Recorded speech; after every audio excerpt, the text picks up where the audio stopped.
Hello friends, நீ நான் காதல் இன்னைக்கு என்ன ஹைலைட் பார்க்கலாமா? நம்ம அபி ரூமை விட்டு வெளியே வர டைமில் முரளி பார்த்துருவாரு. முரளி என்ன என்னையே பார்க்குறீங்கன்னா, இல்லை அபி உங்ககிட்ட ஒரு விஷயம் பேசணும்.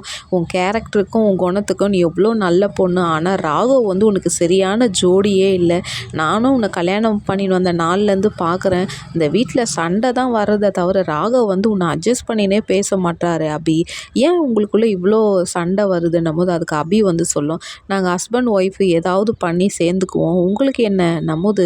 இல்லை ராகவ் எப்பவுமே இப்படி தான், யாரையுமே புரிஞ்சுக்க மாட்டான். அவனோட கேரக்டர் எப்பவுமே நெகட்டிவாகவே இருக்குது நம்மது. என் வீட்டுக்காரை நீங்கள் எதையும் பேசுகாதீங்க, உங்கள் வேலை என்னவோ அதை மட்டும் பார்த்துன்னு போங்கண்ணா. என்ன அபி என்னை போய் அண்ணான்னு கூப்பிட்ற? ஓஹோ, அண்ணான்னு கூப்பிடாது உங்களை வேற என்னன்னு கூப்பிட்டோம் நம்மோது அந்த இடத்துல முரளிக்கு வேர்த்து உடுத்துடுது. அபிக்கு சொல்லணுமா, கலாய்க்கிறதுக்கு அடிக்கிற பால் எல்லாமே 6 பாலாக அடிக்கிறாங்க. நம்ம ராகவுக்கா இங்கேருந்து துண்டை காணோம் துணியை காணோன்னு ஓடுறாரு ராகவ். அபிக்கிட்டியா நீங்கள்